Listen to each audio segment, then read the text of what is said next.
each other. What they say? We need each other. Yes. We really do. We really need each other. Oh, good There morning. he is.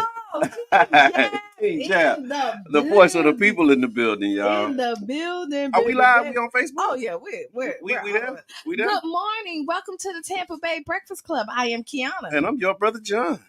And I'm King Jab, y'all. I ain't took my seat yet. The voice of the people in the building. And this program is being brought to you by the Community Development and Training Center, a.k.a. See That? See that? As part of the New Image Project. And we'd like to thank y'all for tuning in, helping us to redefine what's cool, because Smart is the new and only gangster. The only gangster. Only gangster. The only gangster. You know what I mean? Yeah. And if you didn't know or don't know, now you know. No. Look, I'm excited. Look, me too. I feel good. I feel good. What you excited about, Q? First of all, listen, it's been a long time since your brother John. Yeah. Been in the building. Yeah. Taking this break for real. Your brother John. Taking the break but for he's real. always, even if he's not physically in the building, he's always here. I am. In the chat, he'll call in. I am. He stay connected. You can't get rid of me that easy. Oh, no, listen. Yeah. He'd be like, elbow. Yeah, move on. Y'all on that topic too long. Y'all beating that one already. Yeah, I'm in that chat. You in that chat? You in that chat too? Yeah, so I'm in that chat. Hold on. Okay, move on. What we talking So about? y'all know it's Monday. Yeah. Motivational Money Making Monday. Yeah, it is. You know, you got a word? You know what? Listen, keep moving. Yeah. Don't stop. Yeah. That's a good word. Listen, keep moving. Tomorrow might be the day you get everything you was looking for. I'm trying to tell you, man. Today might be the day. Yeah. You just never know. I'm going to say this one here. Jay-Z said, put me anywhere on God's green earth, I triple my worth. Okay. Triple my worth this year, people. Just triple your worth. That's what we're working on. Tripling the worth? Yeah, man. I'm with you 1,000%. Yeah. You got one? I'm with you. I'm gonna just ride that wave. Keep going. I'm gonna just ride to the work going. Keep going until you get the way you're going. The chairman, when he was here, I called in and asked him about the how you keep going and what keep you motivated. And I've really been operating from what he said in response to that question. Because he said you got to get off the treadmill. He surely did. And you got to know where you're going, and what keep you motivated is knowing where you headed and where you going, and just not being on the treadmill going through the motions. And I thought that was real powerful, man. Because you could be running and not going nowhere, and you can be busy but not being productive all day. You know what I'm saying? And the treadmill keep you busy, but hitting that concrete keep you productive, because you know what I'm saying. And so when he said that, I really been operating on that, like, man, just making sure that what I'm doing is moving closer towards the goal and not just going through the motions. And so that's my motivational. We've been on the same journey, bro. I actually been writing a list, man, physically writing a list and making sure I do what's on that list throughout Karen the day Howard, what's with up? all the other. You know what I mean? Yeah. Some will be here, there, and everywhere, but the stuff on that list, yep. You know what I mean? So, I've been trying to it's prioritized, not be spinning the wheels. Prioritize, prioritizing things, and also like just not giving up, because people get so discouraged. True. And like I have been so I'm seeing Qiana them on this tour with Chris Brown, right? Right. And if you look at like the journey, and even a lot of people in the industry, and I could talk about that just because, I'm in the industry with them, with that. Even she's on tour with Money Long, but Money Long had to change her name a couple of times. She came out she had a long journey. You think that it's easy for her to have like the number one song right now? What song is that? Twin. Where have I been? Okay, yeah. That's right. Nobody loves you. I like that song. And hear that one more time. Nobody loves me like you. I like that. Think you was gonna do it. Why not, man? Look, Motivational Monday. I used to want to be a singer. It might not be too late. No, it wasn't. Talking to the right person. It wasn't never. Let me tell you, at this point, AI has made it that all your dreams can come true. Oh, so speaking of AI, I see that they getting sued right now. Did you see the law? No. So after the Drake and Kendrick thing, they've been doing a lot of the Good morning, Sharonda. they've been doing these AI remixes. Oh, okay, yeah. And now some of the companies are the states and the record labels. Yeah, they starting to do because they getting their money. Like they're going viral with these streams on AI music, and so now they they said some of the record labels are beefing. Yeah, some of them support it and others are not. But yeah, AI is like whenever something new comes in and they take the money, it is going to be some beef. Yeah, you know. Udio is the company that they got under the microscope right now. Udio, and so like if you see those retro remixes, like where they got like the 50s and 60s singers.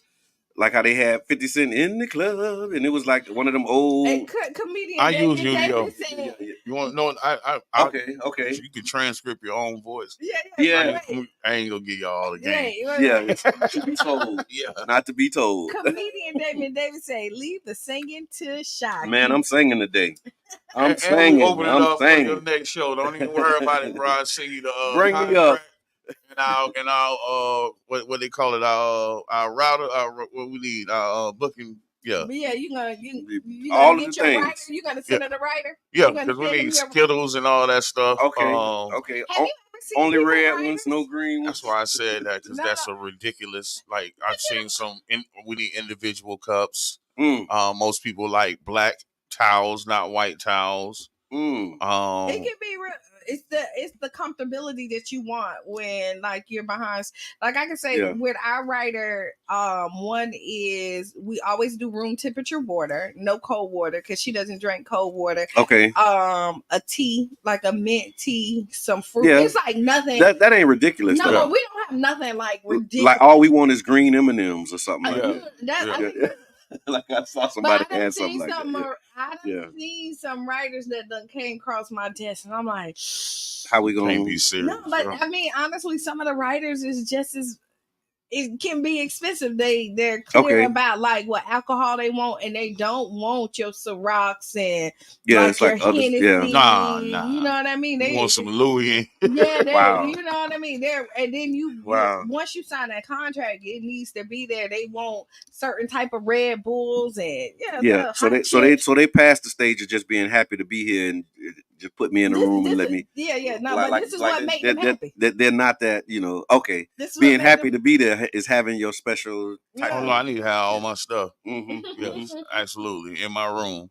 So July 1st, 1979, the first personal stereo cassette, aka the Sony Walkman, made its debut and was for sale. You remember your first Walkman? I remember my that's first amazing. But I remember having one. And I thought about Walkman when you said AI and the record labels. I'm like, I'm really thinking in my mind, this the next adjustment to the music industry, because it went from physical copies to streaming. Now the AI is an adjustment, you know what I mean? So I actually thought about physical cassettes, and I do remember the first Sony Walkman. Okay. I remember the horrible idea of them to make the CD Walkman. Because you can't walk with it, because it kept skipping. Yeah, you can't jog with a CD around your neck. With a CD. No, it was just really. I had one around my neck and had the thing. And oh Lord! Then you could buy the special case to try and help with the anti-skipping. But that was horrible. I'm going to tell you, but with the CD Walkman itself, you remember like rewinding outer boroughs of New York. Yeah, rewinding it. Then your tape messed up. You gotta take your finger. Well, that was just cassettes in general. Like. But that Walkman, they said the Walkman was like such a new creation that they had to create a market for it. Like they didn't know how to market it. You know what I'm saying? Like, how do we actually sell this thing with the headphones and with the headphones, and then you had to have like the big headphones. It was like certain batteries. Like them first iterations. Like had some innovation that had to happen. Tell you, AI kind of scares me. Okay. Why? I'm with it, but like we've seen like all the movies of AI and the robots, and like next thing you know, I don't want nobody scanning like me walking in, my eyes getting scanned, and I guess they already do, but you know what I mean? Biometrics, scanning, like clocking in with your fingerprint. Did you remember Time Out with Justin Timberlake? Didn't and see like that. It gave him time, and like you had to work for your time. I saw a movie something like that. I don't know if it's the same one though. And if you ran out your time, you like dropped dead. Yeah, like you had to do something to re-up on your lifetime. Yeah. I seen one that was like organs too, where like they'll make payments on like your liver. And if they'll repo that liver or something. I said, "Oh, my liver." I've seen a movie like that. I don't like it. You know what? Okay, yeah. Well, that's a hell of a way to be. Warfare to go by his left lung, man. Right. Ain't worry about it. Keep playing with me, boy. Who own the debt on that lung? Yeah, man. Don't worry about it, bro. For to pay the tax lien on your lung. Yeah, pretty much. Over there. Yeah. Let me purchase it. No, I just don't. Usually I'm ready for whatever, but I think it kind of scares me just seeing what they can do. I think it's just getting in front of it and knowing how to Yeah, how can you get in front of it? How to navigate. You can't get in front of it. That's King Jab. He in front of it.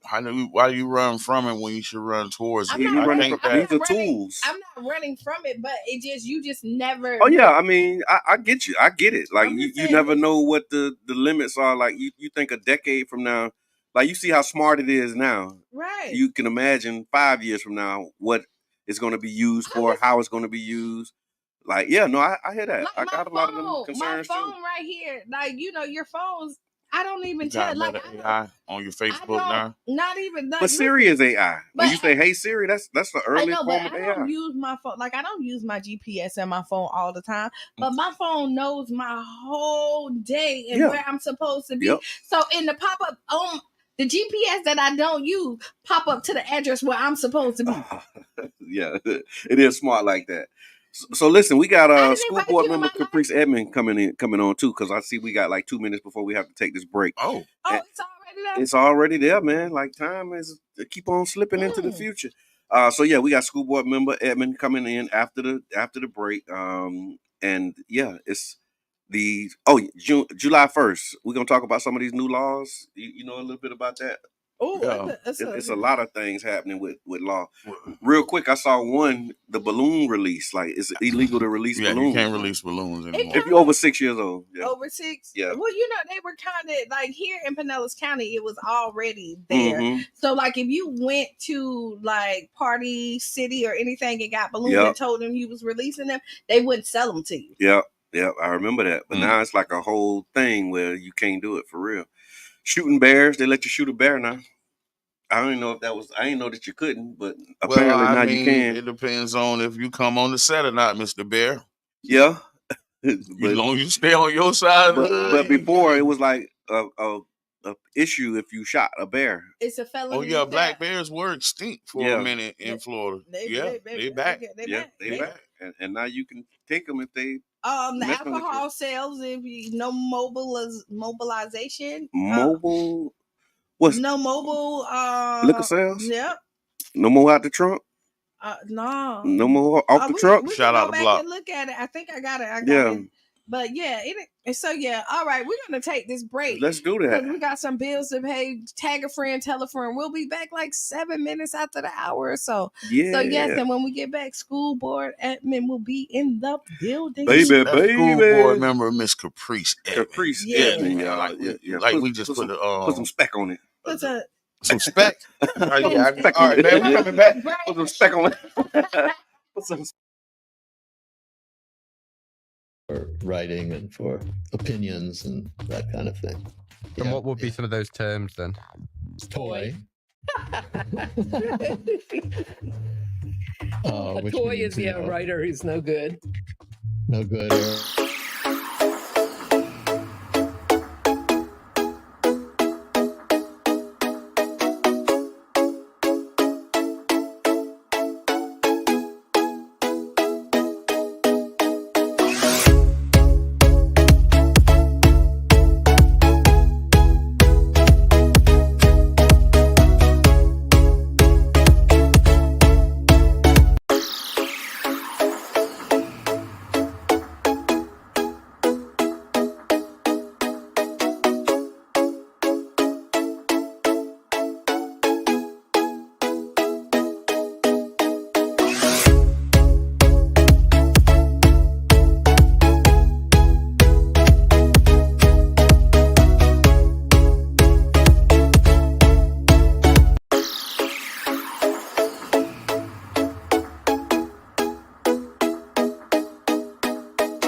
Man, Hey.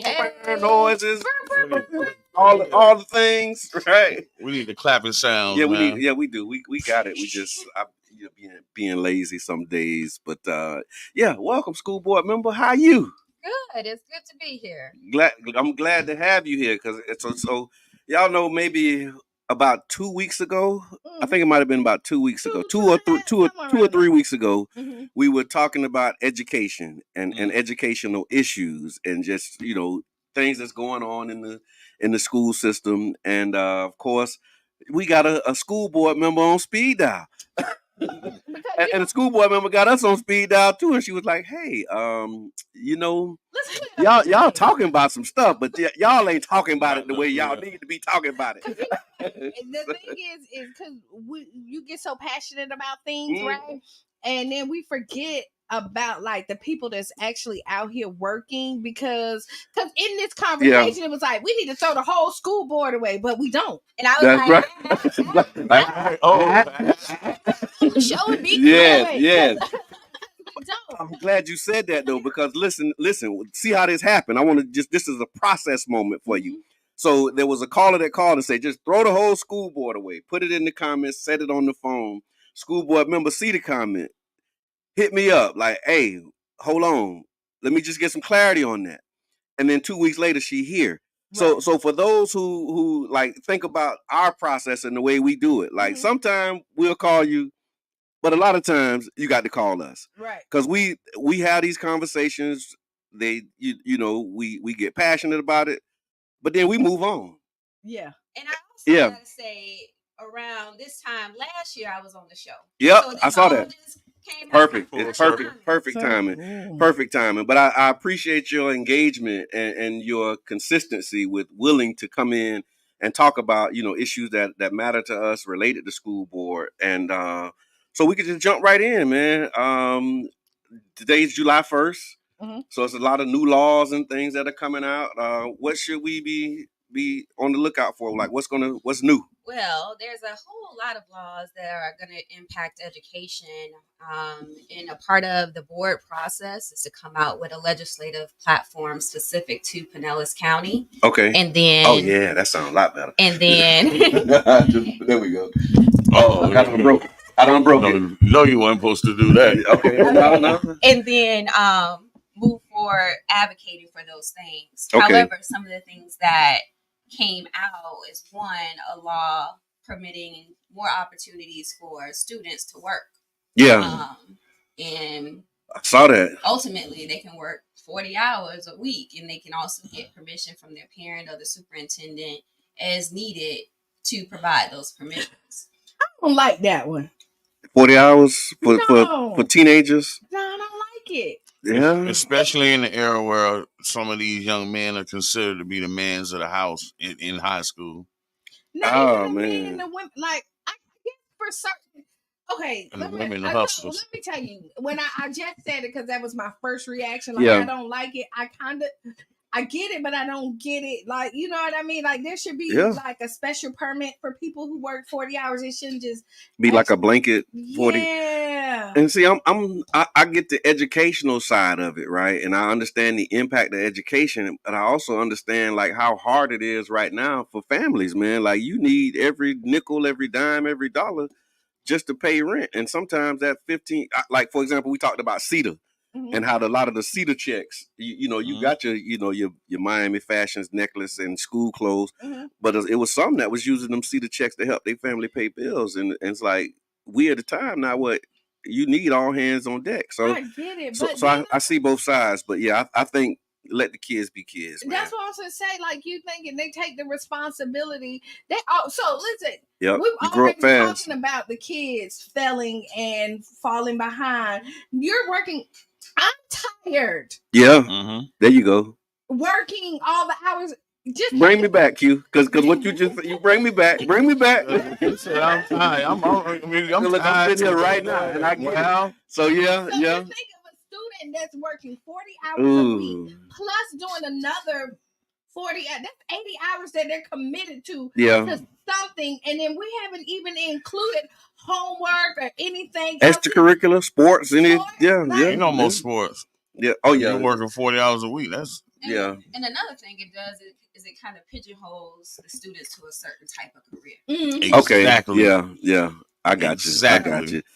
Ooh. That's the worst part about it. It puts them into my new workforce. Right. Because they get comfortable in working for that $14, $15 an hour job.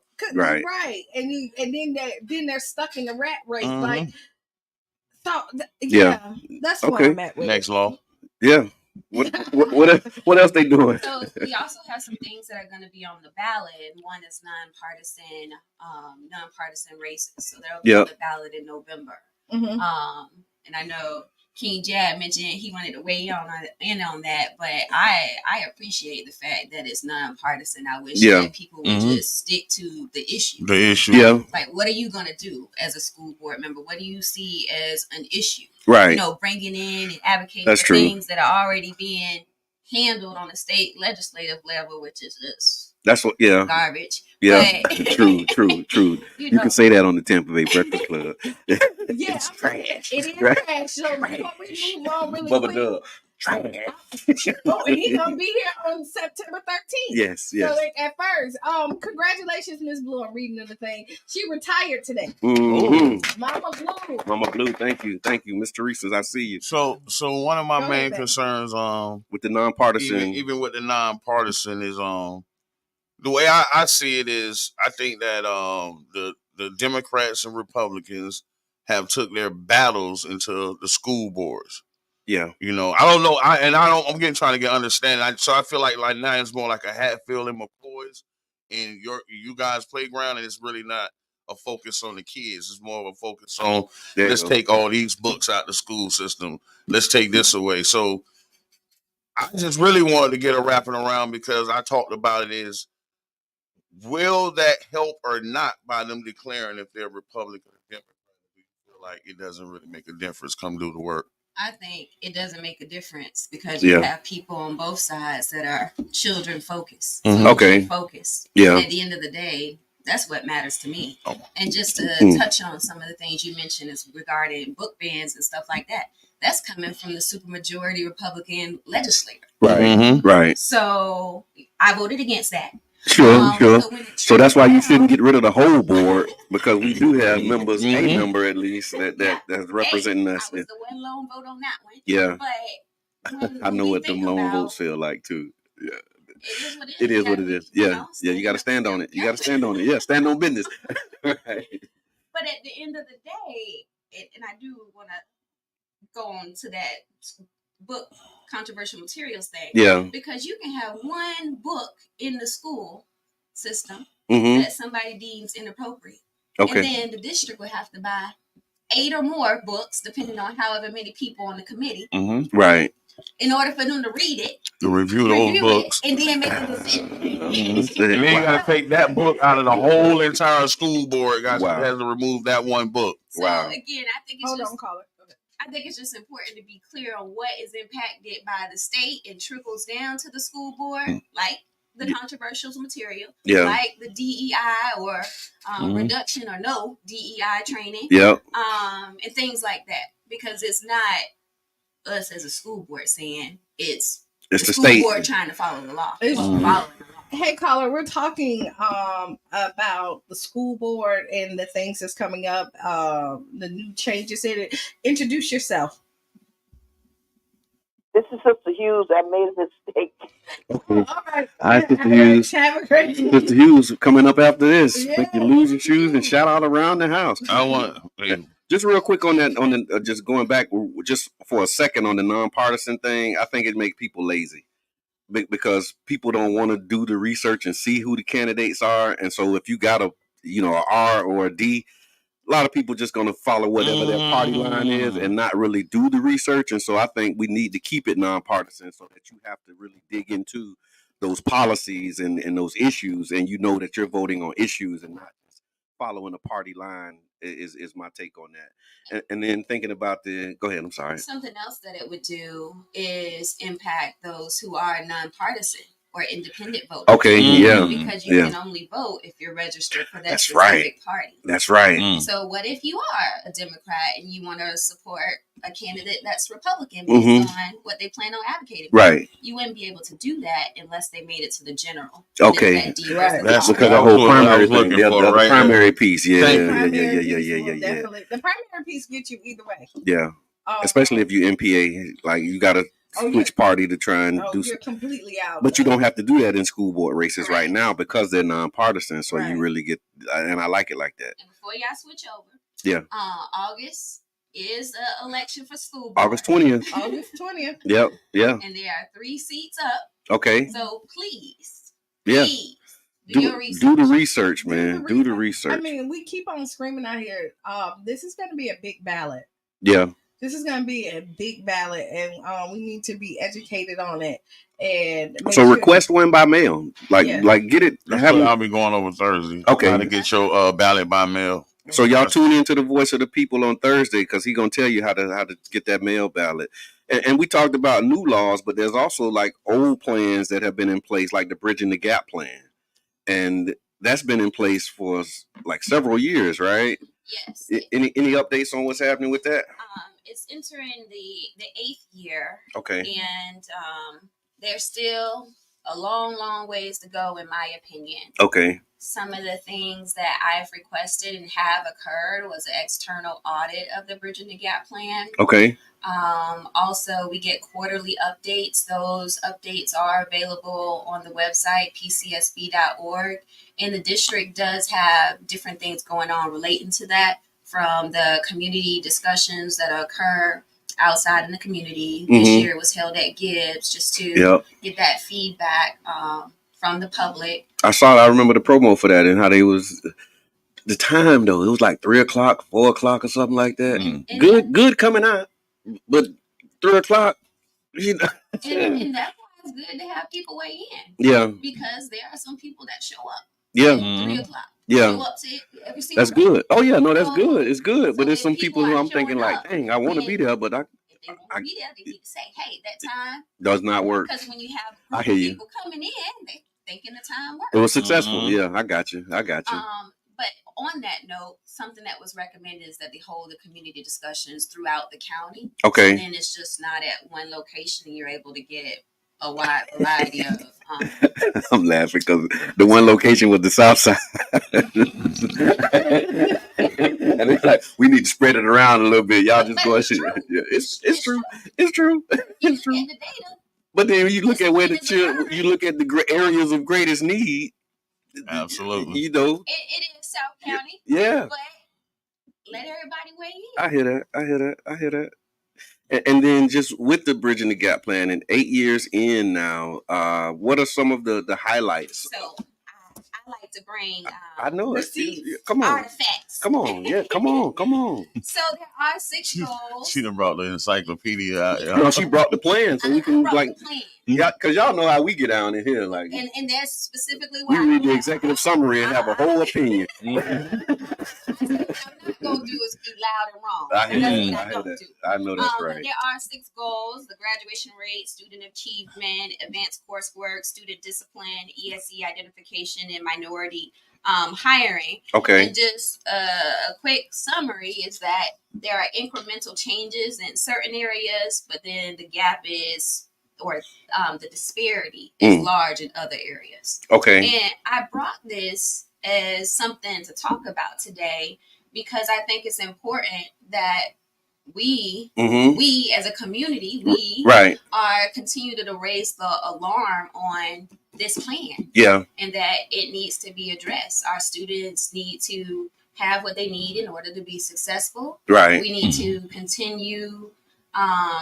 recruitment to increase the minority hiring. We need to look at the discipline data, and that's something else that I want to touch on. As you probably know, when the interagency agreement came out in 2021 and was on the consent agenda. I remember, yes. Stop. If y'all don't know how the consent agenda work, right? Just for those who may not follow these political processes, you have like the agenda, the main agenda. That's the thing that you're going to discuss during the course of the meeting. But then one of the items on the main agenda is the consent agenda. And the consent agenda may have like 12, 13, maybe 14 items on it, and you pass them all in one vote with no discussion. But as an elected official, you can look at that consent agenda, and if you see an item that you'd like to have discussed, you pull it off so that it can be discussed.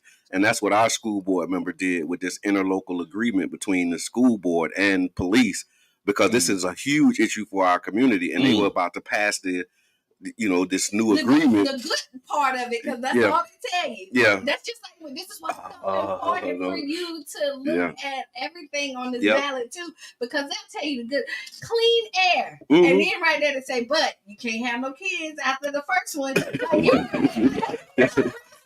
have nothing to do with nothing. Right. Taking something that you really need, and I'm being funny with it, but it's true.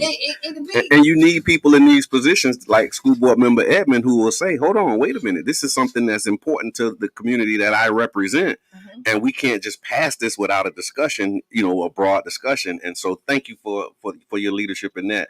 So you pulled the agreement off of the consent agenda, and ultimately that led to more community discussion, as well as the legal defense getting involved in helping rewrite, as well as include feedback from the community and law enforcement officers. Yep, they was mad with you about that. I wouldn't say they was mad.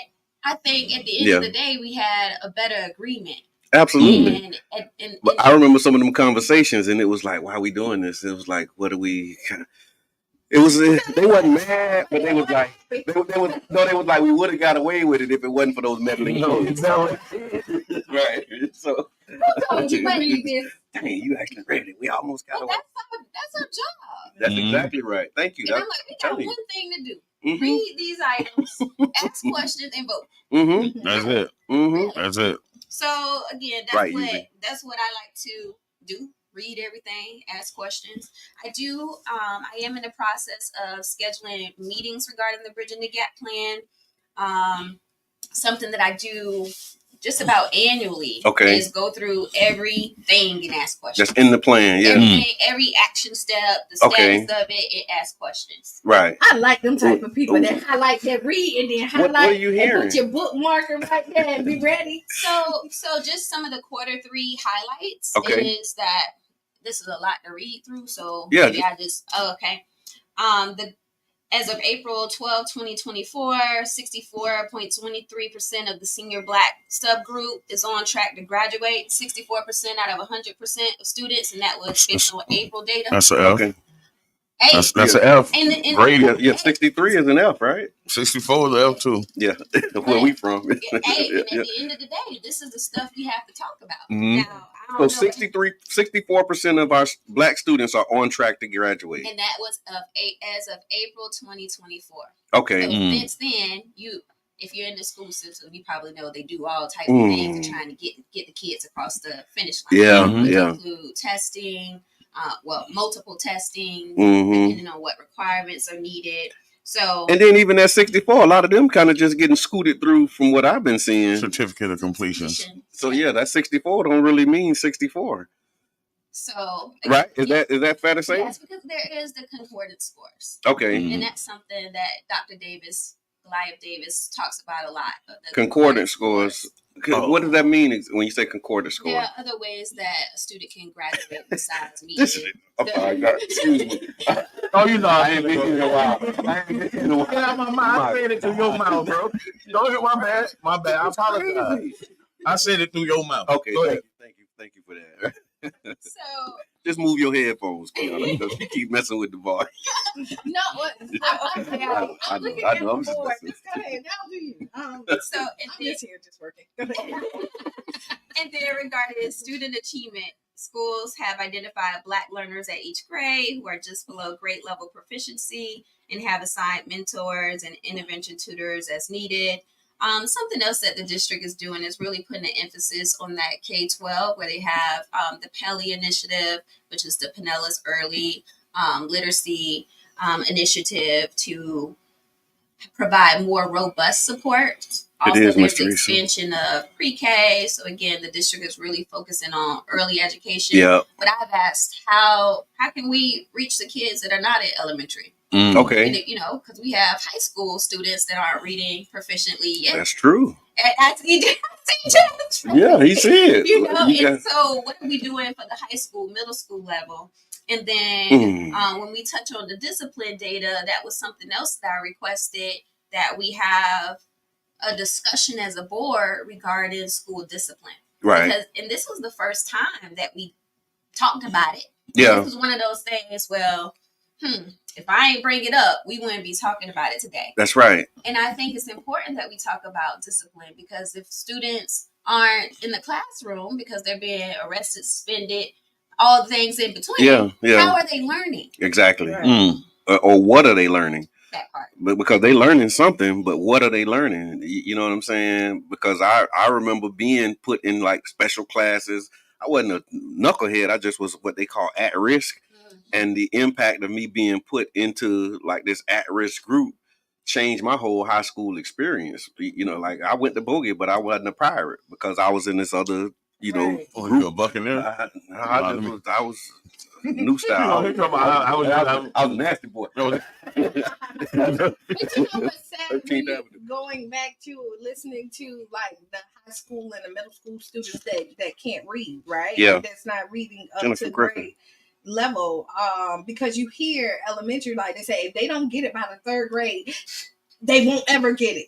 And I don't necessarily agree with that, because I've seen people who graduated college who never thought that they would at one point in time, because they focus and they, you know, I know what you mean. Like you can turn it around at any point. At any time. Yeah. You just invest in and figure out what the problem is. Right. And you spot on with that, Qiana, because that's why I was saying addressing the needs of the whole child. Because they might have a disability, but then they might not. They might have so much going on. They can't focus at the house. Yeah. Right. So because they working 40 hours now before it was legal. You know what I'm saying? Helping with the So I want to add, like, I know the conversation that kind of made you come on was talking about the school to prison pipeline, and I think that's kind of the main things. They're graduating our young black men, and they pretty much efficient at only reading sight words. This is why they can't test well. Because they can't actually read the paragraph to answer the question, because the question is in paragraph form. Right. So this is why they can't test well. And one of the main things that I've been talking about, even on my show, I've been very critical of Mr. Goliath, and the reason why I said that is because I don't like the all-out attack on our black educators. And I mean, me just looking at what's going on in our school system. Lakewood has the CAT program. My son's an engineer, came from the CAT program. Bogey has medical. You got nurses and doctors coming out of there. You got Gibbs has people coming out of the arts program. St. Pete High School has a construction program. We're in a state where we're rebuilding our city. I have a son that went through this program and came out of this program with no skills. Yeah. And this is a problem that we're looking at this principal over here, but technically right now, this program should have the whole entire workforce of who's going to rebuild our city right now. Right. Yeah.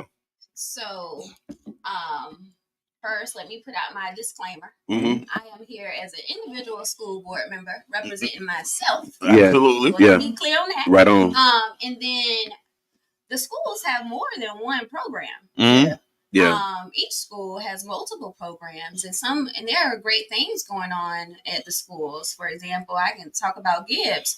Gibbs has the Beta program, they have the PCCA, and they just got the 3DE program, which is through Junior Achievement for all traditional students. So that is another opportunity to plug every student in. We're not leaving students behind. They will get some business education and entrepreneur classes within that, and be exposed to things that they wouldn't get exposed to if that program wasn't there. Right. And then and I'll say this real quick. I'm sorry to interrupt. And even then, you still want to make sure that you stay on top of it and work with your students in those programs, because like what you said, Jab, like being in that program, they're still in the Pinellas County school system. And like how we have students who are graduating and can barely read, you got students that are completing these programs that are supposed to be teaching them skills, but when they graduate, they don't have those skills. And so we got to like double click on it. So the program being there is great. Now it's making sure that the outcomes of those programs, and I think that's a part of the work that you're doing and stuff that you're reading as well. And that's also something that you have to make sure that staff is aware. Yeah. Because I'm that pretty feedback, sure that somebody would be like, what? And the district now has college and career coordinators at every high school, as well as college and career centers. So when I hear comments like yours, of course, it's something I've never heard. That makes me put a pin in it. And let me go back. I locked in because I have a son that graduated from 4 years into this program.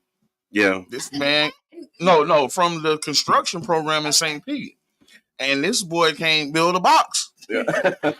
And I'm concerned, like, okay, what are we producing from this program? Yeah. And this is a critical program, being that we'll be rebuilding our community for the next 20 years. So right. That's really I mean, while we point the finger at our, really, honestly, I'm really just at a point where I see nobody pointing the finger at no parents yet. Mm-hmm. I was just about to touch on that, but first I just want to give a shout out to all of our principals, because they show up every day. And it's not in the trenches. And the teachers and support professionals, and it's not easy. Because I have some family members that are principals. This is not a 9-to-5 job. By far. This is no summers off by far. Like, they put in more hours than their hours in the day, because even when they leave the school, they still got to go home, do this. It takes a lot for the principal to run these schools. Absolutely. And people don't give them enough credit. We all human. We got stuff going on outside of work, and yet they showing up. The same things with teachers. That's true. And then teachers get a extra double dose of hardness, because they are working with the students. Right. They are trying to support the students. And then if the grades don't come out how they need to be, then they paycheck, depending on what pay scale or contract. Because they don't get the extra money. Because if you're A or B school, right, you get the extra. If you fall under that, then you don't get it. Wow. Which is crazy. But go ahead. So there are a lot of pieces to it, but back to what you're saying about the parent engagement. Each school has a school improvement plan. Okay. Annually, those get reviewed. So in those school improvement plans, principals are working with their team to come up with a plan of how they are going to engage parents, how they're going to address discipline, how they're going to address the things that need to be addressed within their school. And again, that's where principals have the autonomy to be as innovative as they want to. At the end of the day, and you probably would agree with me on this, a principal and teachers wouldn't want somebody from the district office or somebody that's not in their school system or school every day trying to tell them how to run their school. Absolutely. Yeah. So that's can't run my house, please. So when you say, what I'm doing personally about parent engagement, I encourage them to find out how they can plug in with the school. Right. On the district level, I'm asking them to support the schools better. How are we helping them with communications? How are we making things that aren't accessible? How are we equitably distributing funds? And then I know this might digress the whole Lakewood football team thing, but how are we making sure that there are opportunities for people to donate and support those programs that might not be funded as much as others? That's right. Absolutely. Yeah, because you got like some schools that have parents that have more resources and they can contribute more, and then you have other schools where they don't it's a struggle just to get them there. Well, and now you're talking about contribution. It's really our schools. And the thing about it is, I say this not to point the finger at no one but ourselves as the parents. Yeah. Because I just feel like we have to step in and assist the teachers and the school board members in helping our children through this process. One of the main things I point out is if you're a parent and your first time meeting your child's teacher is you going up there to cuss them out or you got a problem, you dead wrong. That's right. Something wrong with you, because if you haven't talked or engaged with this teacher, anything other than that, something's wrong with you. And that's really what a lot of our teachers are dealing with. The parents just, they're not involved into the kids' education. They don't know that this kid don't have the right Spanish classes, and he finna graduate, but he can't graduate because he didn't take the Spanish, and he already a senior. And I've seen this happen more than once. And I have too. And I think that goes both ways, because I believe the school system has a responsibility to try and educate parents. There should be no reason why a student makes it 11th, 12th grade year and have not taken the classes. The required classes. When you have people whose job it is to make those schedules. That's right. But I do agree that parent engagement is extremely important. You have legislators who have gone against the grain to make parents' rights happen. Yeah. So come on, y'all. Use y'all parent rights. That's right. That's right. I hear that. You stand in the complaint line when you're not getting the results that you want, but then you're not actually getting there to make sure that your kids are getting what they need. Like you have it. Because we hear the complaint about, they don't have the school board meetings in South St. Pete at one point in time. I want to talk about that. Yeah, real quick. Real quick. 2 seconds. Yeah. So when this came up for discussion, I was advocating that we keep it the same way. However, it makes sense the way we're doing it. When people come to the school board meetings, they don't really want to sit and go through the motions of what we're voting on. The whole agenda, yeah. They want to voice their opinion. So now what the district is doing is having community listen and learn. So we'll have one in July, and then we'll have one in September, South County. Again, all of that information is on the website. Okay. But that's a way that the community can ask their questions and hear directly from board members and superintendents, because at those meetings, we can't respond to their questions from the dais. Yeah. Right. So this is more of a engaging process for people to get what they want. But you got to get what you want, you got to get your tail up and get there. That part. I hear that. You show up to the football games, and we see this all the time. The things that are exciting, you show up and you make it a priority to come and support them to make sure that they're the best athletes. But then when it comes to the education, and we know we don't subscribe to all, you're not showing up to that. Like me personally, I think if your child is in some kind of extracurriculum activity, it should be mandatory that you have to show up to so many meetings. Yeah. Just like with the fundamental program, you don't show up to the school board meetings. Well, to the PTA, then you get deemed, your kids get switched out. I know you can't kick them out, but we need to have something that kind of make it mandatory where these parents are showing up, unfortunately. And I think the other side of that is when they do show up, like staff and those who receive them have to be ready to receive them and meet them where they are. Yes. Because a lot of the parents who we're talking about going to those schools graduated or finished or dropped out of those same schools. And so when you show up, it may be overwhelming. It may be intimidating. Like you don't know what IEP, what 504, what all these acronyms in is. And now I'm sitting in front of this meeting with these people, but I'm feeling like, okay, I don't really know what's going on here. So it's like a learning curve. Yeah. That has happened, and what the district has done to try and alleviate or help with that process is have those community liaisons who are, first person to answer the phone, connect with families, and they really because it's like a runway that you need, because again, if you got trauma on the school system and now you got a child in that school system, just walking in that building, like bring back all of that stuff, and it's like, man, because when I went back to Bogey with my daughter, like, and she got this, and I'm like, man. It was like really real. Like I had some rough days in this school, and now I'm back in this school, and my child is in this school. It was like it took some, like, man, but I gotta go. I gotta be there. You know what I'm saying? Additional resources like having those parent advocates that support you through the process. If your student does have an IEP meeting, there are ESE compliance folks in there to make sure that it's going the way that it's supposed to go, that you understand your rights as a parent. Yeah. I just saw in the chat. Why is it so hard to get the IEP?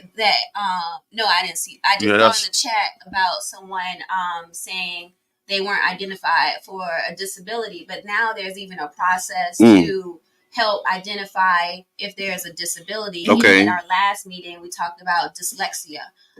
Based on a new law, the district was already doing it. However, it's on paper that they're doing it. Screening for dyslexia prior to the 3rd grade. And I asked, well, what happens if they're after the 3rd grade? And then I learned that in elementary school, they are identifying students with disabilities. But you do know, people can't say, you need to go get your kid checked out. Right.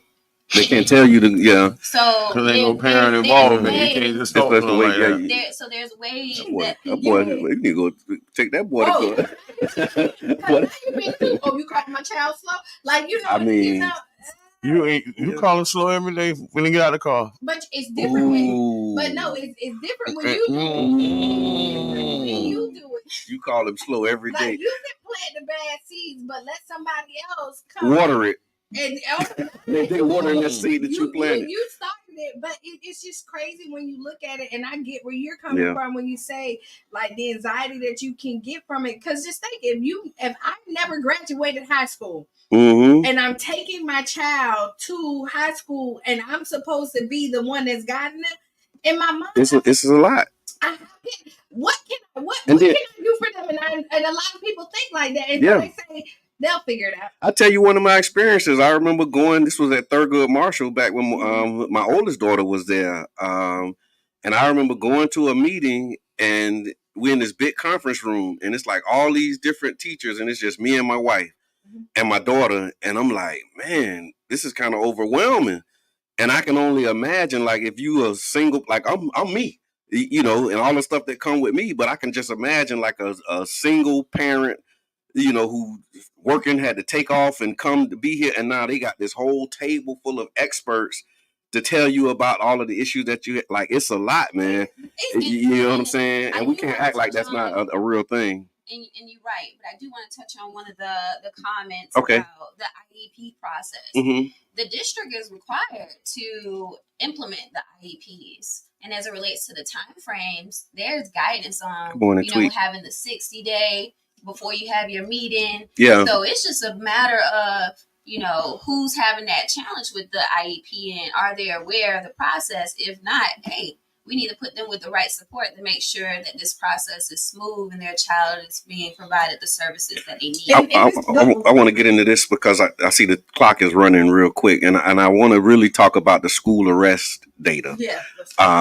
Because we hear a lot about school to prison pipeline, and 3rd grade reading scores and all of those things. And I know that school arrest data, like it took some work to get that. And I'd like to hear just your thoughts on it, where you are in that process and what's going on with youth being arrested in school.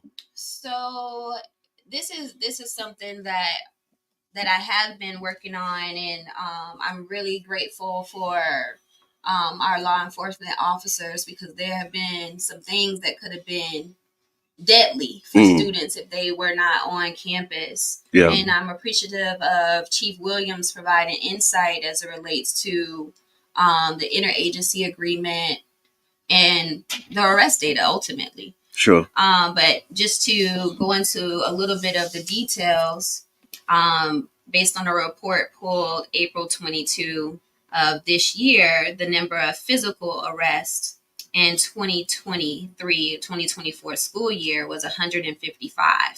That's from all schools? Yeah. Okay. And then around same time frame last year, it was 78. So we're seeing an increase. That's a double up. Yep.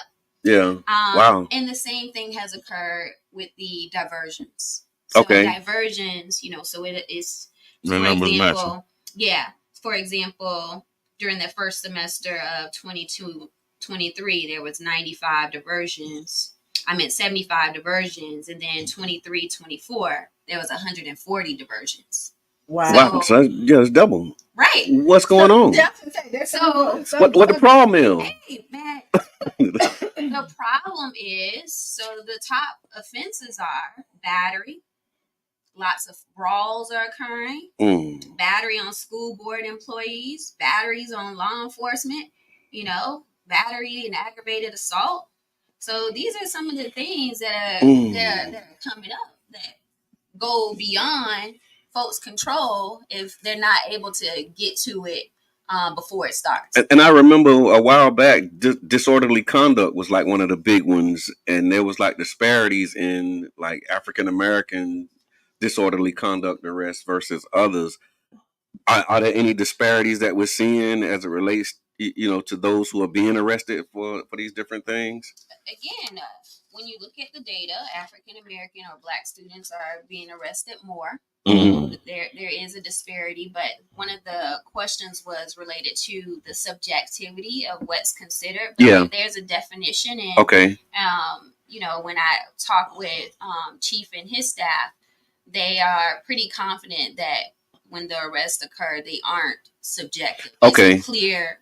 Yeah, because I remember that was the thing, like how you decide. One person's loud is another person's disorderly. Right, and let's say it's a fight that breaks out and a piece of paper hit the teacher. That's battery. See, no. It ain't that? No, it ain't that? Okay. It ain't that? And I think it's important to be clear on that that's not what they are considering battery. Because Will Show said. Yeah. And in the code of conduct, it has all the definitions. Okay. Of what a battery is and what, I get that, but like I've heard, and maybe schoolboy member. I came with the code of conduct. Boy, y'all better stop playing. Like that, but I've heard students get detained and for a piece of paper that's hitting a teacher. Yeah. Even though it's not like okay. But I hear what school bus like these are exceptions, not the rules. And I don't like to call people liars, but I like to verify and bring receipts. Right. Yeah. I find it real hard to believe that somebody got hit with a ball of paper and got arrested with battery. But I'm going to tell you this is, so with receipts, and we also know what system we're in, and we know that it will be twisted and changed for our students. Where they got hit with a piece of paper and they made it seem like it was bigger and they did get arrested. And then when they go back and look at it, and then it's like, wait, hold on, the teacher lied. And then let me tell you this. And then what they do, the teacher is not penalized for it, but the student now has that stain on their record because the teacher felt like they could do that. And then they don't even get fired. They get moved around to a different school and nobody says nothing about this. Now, this ain't your problem, but this is a problem overall. I hear that. Because we see that where we hear about the teachers that inappropriate with students and all this other stuff, and they're not fired. They're moved to another school. You know what I mean? And nobody says anything about this. And so I get the code of conduct. We get what it is, but we also know for our Black and brown students, sometimes they don't follow those rules for us. I'll say it like this real quick. You got policies and then you got institutional practices. Right. And we know that the policy may be one thing, but we have not benefited sometimes from the subjectivity of some of the institutional practices. Qiana, I appreciate the passion. And that makes me just want to just speak on something that, in engaging in conversations, I've been assured that they're making sure every single one that has occurred should have occurred. And I know Chief Williams. I know Luke Williams, man, and he's a long time, advocate for our community. He was, retired from St. Pete, and so if like. I don't have a lot of faith and confidence in a lot of law enforcement, but with Luke, just knowing Chief Williams, man, I believe if he said it, that he's going to really be doing what he needs to try and make it right. When I say this, so I'm going to say this first. It's applause to you because and the people that's really trying to make sure that it's done properly. Right, the frustration and the passion ain't coming to the people that's actually doing it. Yeah. It's for the people who's lying, and then you gotta still trust. You gotta trust somebody's word at one point to get something done, right? And then until you go and do the research, but at this point, the damage has already been done to these children. That's right. That who have to face this, who are now traumatized because they're in the school system where they don't have teachers that look like them, and then they don't have the compassion because they don't see themselves in them. Yeah. You know what I mean? But you get the compassion for the white students because most of our teachers are white. So they give them passes that they don't give our children. And now we have trauma, and now they're afraid to do anything, and now they're acting out. So it's just a whole lot. It is. It's a lot. It's heavy. So I'm gonna go back to the parent engagement, because I feel like some of these teachers only try these kids because they know it's not an adult that's going to step up for them. I agree. You know what I mean? The teachers know those who have parents and have a support system, and those who don't. Because all my kids, man, even when I married my wife, stepkids, I'm at the orientation. At Azalea, I'm in the office mad. They say, "Oh, we don't have the yellow card for you to pick him up." I'm like, "What you mean? I filled out the yellow card at the orientation. Why you? It's the principal tell me why y'all ain't got it now? Yeah, because I filled it out. The mama ain't filled out my name on there. Right? I feel it's in my handwriting. Why y'all ain't got it? But I just feel like it's the parent participation, man, is what's gonna really, really, really dig in and save our students from that type of incidents and from being graduating, not being able to read. It's like somebody, one adult, right? It ain't got to be the mama and daddy, and got to step up and be an advocate for each one of our children going through this. We got a lot to cover, y'all, and I want to make sure that we get. And I know we're not gonna get it all. So we talked about some school arrest data. We see some of the disparities. Was it anything else that you had on that you didn't get to say before we go into the next thing that I wanted to talk about? Mainly is that we need all hands on deck. If you are a parent, you want to get involved, get involved. If you own a business, retire. We need mentors. We need folks that want to work with students. Yeah. There are support professional positions and instructional positions going on. Job fairs are occurring, so that information is all available on pcsb.org. I believe it takes a village. We have organizations doing great work. We got Story 727. Yeah. We got the Phyllis Wheatley Rise to Read campaign. Yeah. We got all the after-school programs, Art Club, Boys and Girls Club, the rec centers, and then the City of St. Pete just put out the youth crime prevention as component. So we got Master Kids. Yeah, that's right. The Master Kids because they are doing phenomenal things. Yeah. So I just believe that we really need to get back to that village mentality. Everybody helping everybody. No judgment. Let's just keep it moving, all for the support of our kids. And then the other thing that we had on here was this code of conduct. You lifted it up. There's changes to the cell phone policy. What do parents need to know about the cell phone policy? So, don't be upset. Yeah. So this will be your first time having to talk to your child teacher because they took their phone. Yeah. Be like that. Okay. So the district plans on doing an awareness campaign as well as cell phone technology education citizenship with the students. So the district will be front loading or pushing out that these changes have occurred. For example, elementary students must keep their cell phones off all day. Okay. Middle school students must keep it off, but can use it before and after school. Mm-hmm. High school must keep the devices on silent mode or off, and they are permitted to use the cell phones before school, after school, during passing, and during lunch. Right. Okay. So again, that's not really a big change as to how it's been, but as I walked and talked to principals, it wasn't really a strong policy, and they were saying that having a consistent policy would be helpful. Mm-hmm. So if one child transferred from one school that had a loose policy and they went to this school where it had a no cell phone policy, then that confusion wouldn't be. It ain't just y'all tripping. Yeah. Okay. Yeah. I got. I was doing DoorDash, and this little girl ordered her a number 7 and a McFlurry straight to John Hopkins. Man, went straight to John. Pull up in the back. I'm in the boat. She came right out there, got her school. Right? Listen, I'm out of it. No, they will. Yeah. I mean, honestly, there's more work to be done. There needs to be said for sure. And then there was a referendum that happened. So that'll be on the ballot in November. Is that the nonpartisan? That'll also be on the ballot, but this is related to the ability for the district to have more funds that pay teachers, support professionals, the arts and music. So this time it will include support professionals. And Okay. it's also going from 0.5 to 1 mil.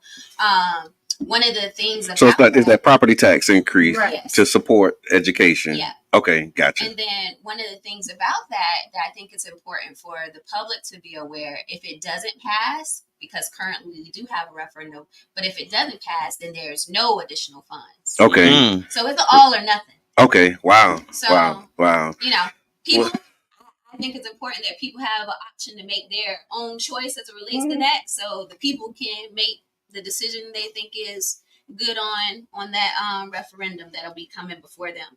And I know we got like 3 minutes left. Sure. And I just want to share with the people that I'm always here. I ain't running, I ain't hiding. You can email me, you can call me.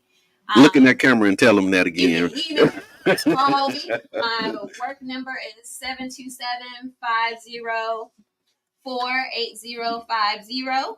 And my email address is edmondc@pcsb.org. And then just briefly, some of the things that I've been able to do as a school board member is I served on the board of directors for Florida School Boards Association and was the chair of the equity committee. And when the Board of Education came out with the African American standards that many of us were alarmed about, I was able to get 3 of our school board members here locally, including myself. So Eileen Long, Laura Hine, and myself signed a letter and sent it to the DOE regarding our concerns with those clarifications of the African American standards.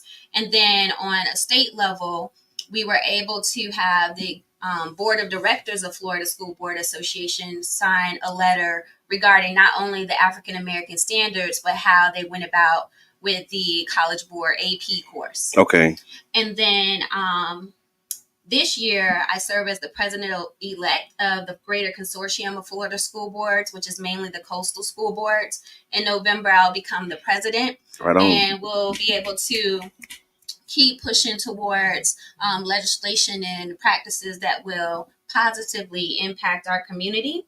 I've been attending the Council of Great City Schools, which are the large urban districts throughout the nation, getting information on how to support our Black and Brown students, as well as the importance of advocacy on the federal level. So I'll be, I was appointed by our Pinellas County School Board to be our advocacy representative through Florida School Board Association, and I'll be working on the state and national federal level in that capacity. We got 60 seconds. Yep. And anyway, it's 9 now. Feel free to contact me and I'll be there. No, I appreciate that, and we might take a little bit of liberty, Sister Hughes, if you don't mind. But they already calling. Yeah, she called. She took some of our time, but no, I just want to thank you again for your responsiveness, for your engagement, your willingness to come in, and like she said, she's not hiding, she's available. And when she saw something that was like, hey, we need to address this, like she reached out to us. So, cause that's another thing, like, y'all should have called me. She called us. She's here. We're having the conversation, and I appreciate that, knowing, like, you know, the way that the communication flows with the Tampa Bay Breakfast Club. And yeah, that was my final thought. Thank you. Thank you. Yeah, we're gonna have to get out of here, but that's who Caprice is. Yep. You know what I mean? Like, she's not one of the people that's just here to just hold the seat. No. And I'm not running for election, and I'm here. Yeah, that's right. That's not on the campaign trail right now. No, this is really what she is. She's here to serve. Passion. And then when you look at your elected officials, this is who you want. This is the face, and this is the idea of the person that you want, that they're working when they don't win. When they need to be. Yeah. You know what I mean? Yeah. And don't look like they're working when they're looking for your vote and not knocking on your door. Like, she want to hear something. Hey,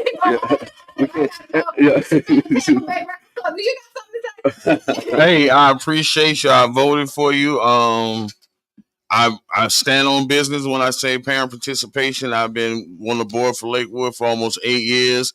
And even to the fact that when you go to work and you see that young man up there with that Morehouse visor, that's my boy at the school board. Right on. I'm Qiana. I'm your brother John. And this King Jab. And we out. Ah.